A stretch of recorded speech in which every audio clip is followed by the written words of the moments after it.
Hey guys, in this video I'm going to show you how to play the Phish song Down with Disease. Now as Phish songs go, this one's actually not terribly difficult to play, but it does have a lot of parts to it and it all goes by pretty quick, so you do have to be pretty on the ball if you really want to nail the song.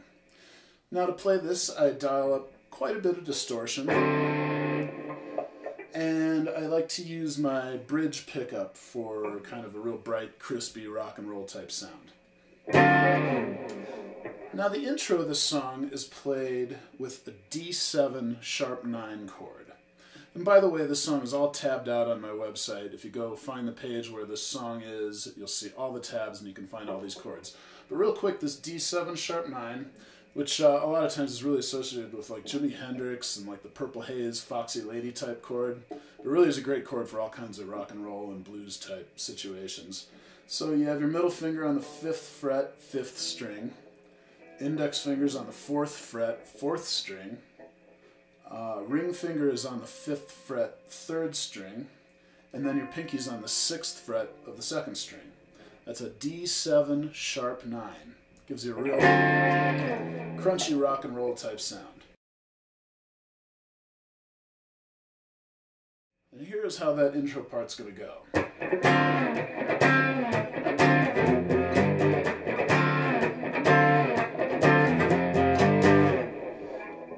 So I'm hitting that D7 sharp 9 3 times, and then I have power chords on the F and G, just rock and roll power chords. So for the F, I got my index finger on the 1st fret of the 6th string, then my ring finger's on the 3rd fret of the 5th string, pinky's right under that on the 3rd fret of the 4th string.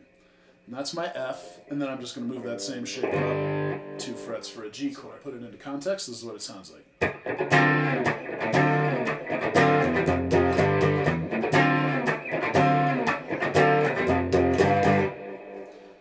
Then after you do that a couple times, there's another bass fill. And then you do that intro lick one more time, and after the F and the G, you're just going to go to an A chord, just a basic open position A chord using the open A string as a bass note. And you're going to hit that chord and hold it. And with a lot of distortion on, that chord will ring for quite a while. And it's over that chord that the singing comes in.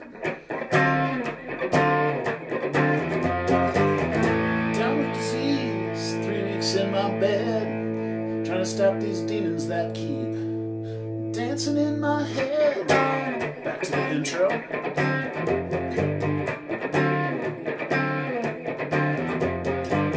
Down with disease, and I'm up before the dawn, 1,000 barefoot children outside, dancing on my lawn.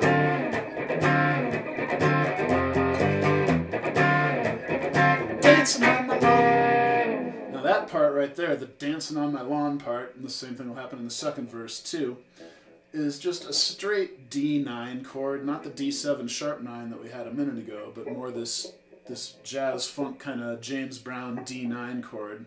Starts off just like that D7 sharp 9 with your middle finger on the 5th string, 5th fret, index finger on the 4th string, 4th fret, but now your ring finger actually lays down over the top 3 strings on the 5th fret, so you get this chord. And that's a D9, and then it just walks down in half steps, D9, D flat 9, and C9. And right there, it's probably worth pointing out what my pick's doing. So that first chord, if I keep my hand moving while I play that, first chord comes on a downstroke, but the second one comes on an upstroke, and then the last one's on a downstroke. Let me do that slow so you can see what I'm talking about. If I go fast on that. It's really important to feel the rhythm really tightly on that. Okay, and now we get to the chorus. Now the chorus Trey plays really pretty simple. You know, I suppose they're busy singing this part, so he keeps his guitar part pretty simple. And he's just using open position chords. Trey does this a lot, which is kind of unusual for rock guitar players with distortion to use just kind of basic open position chords. But Trey does this all the time. So the chord progression goes A,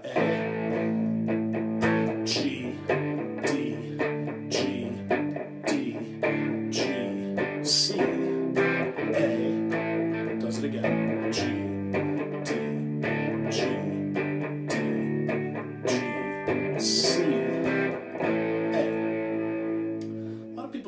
as that C chord is in there. It's pretty subtle, it happens pretty quick, but it's a definite part of how they play the chorus of that song. So you keep it real simple on the chords and just kind of keep a beat, stay mostly on the low notes of the chord, I would say, and it's going to sound like this. For the time when I can finally see this is all been wonderful, now I'm on my way, but I think it's time to leave it all behind, try to find a way to, there's nothing I can say. This part goes A, G,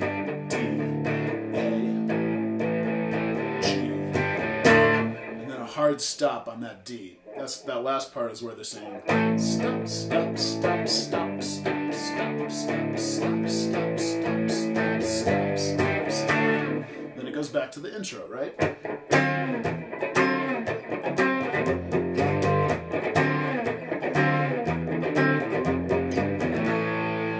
Now in the second verse, it's basically like the first, but Trey throws in a couple little things to mix it up a bit in the second verse and make things a little more interesting. So you hold the A chord the same way you did before, but before you go back to this D7 sharp 9 in between the vocal lines, do a big old pick slide. And then, instead of hitting that D7 sharp 9 chord right away, he does this quick little octave lick. So it's going to sound like this. I'll put it in context and then I'll break it down and show you what I'm doing.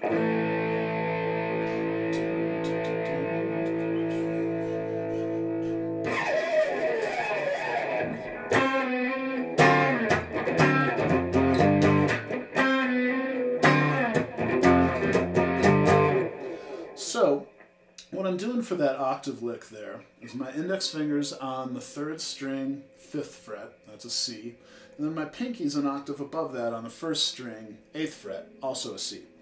And my index finger is sort of muting the 2nd string that's in between those, so that when I strike it with my pick, I'm just hearing those 2 notes.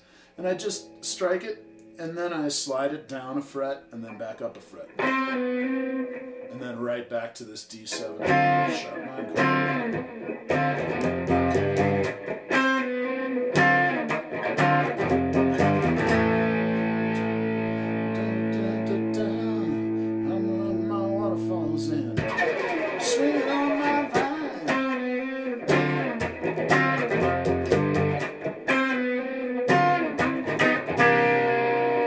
That same little 9th chord thing that led into the first chorus goes back to the second chorus. So I assume you got the idea on the chorus, so now I'm going to skip ahead to the bridge, which comes immediately after the second chorus. Chord progression for the bridge goes C, D, C, D, C, D, E 2 times. And for the C chord, what Trey does is this little C triad up here. I guess you could say it's based on the C bar chord that would fall on the 8th fret right here, and then the D chord that would fall 2 frets above that. You're just using the top 3 notes of that. So your index finger's on the 9th fret on the 3rd string, and then that's your middle finger on the 3rd string, 9th fret, and then your index finger's on the 8th fret covering the 1st and 2nd strings. And you sort of slide up to that middle finger note, and then you slide up a whole step and do it off the D.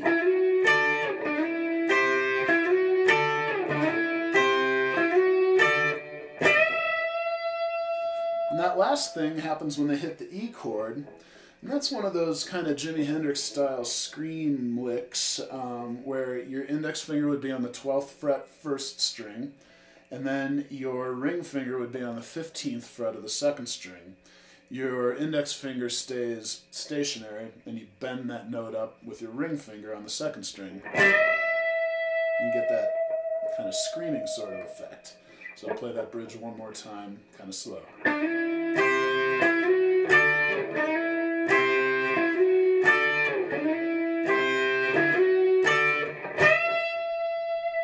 Up to speed.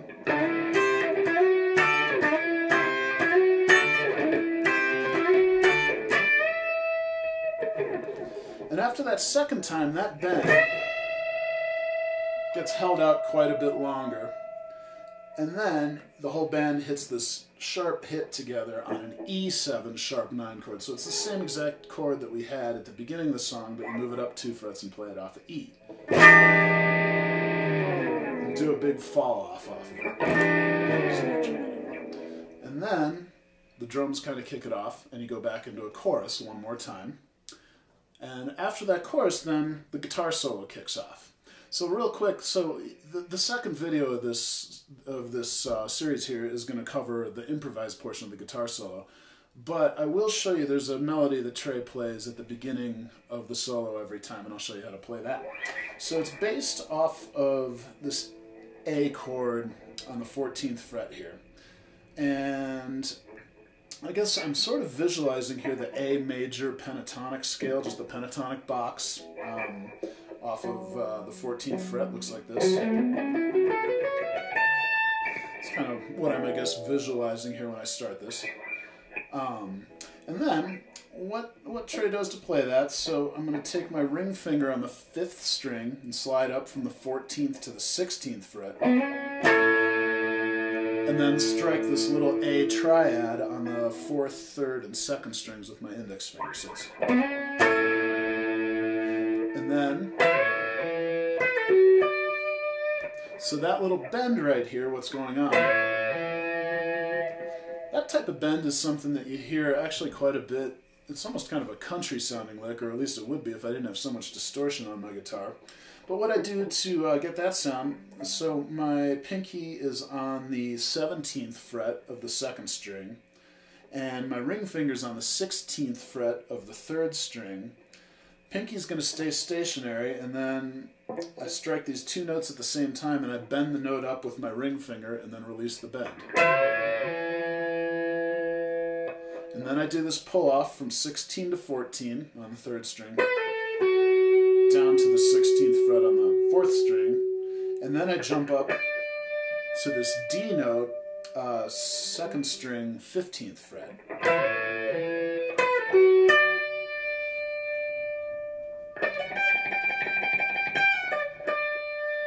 Now what I did there is I'm going from that D note again, 2nd string, 15th fret, and then 1st string, 14th fret, and then 1st string, 15th fret, and that's where I do that kind of machine gun.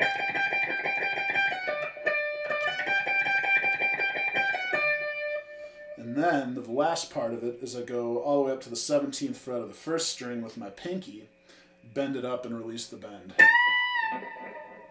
That didn't come out so good. So the whole thing played really slow.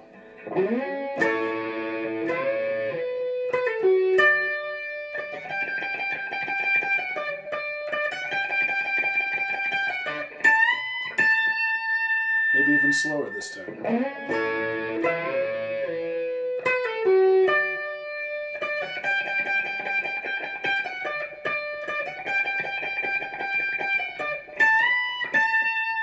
And I'll do it a couple times up to speed here.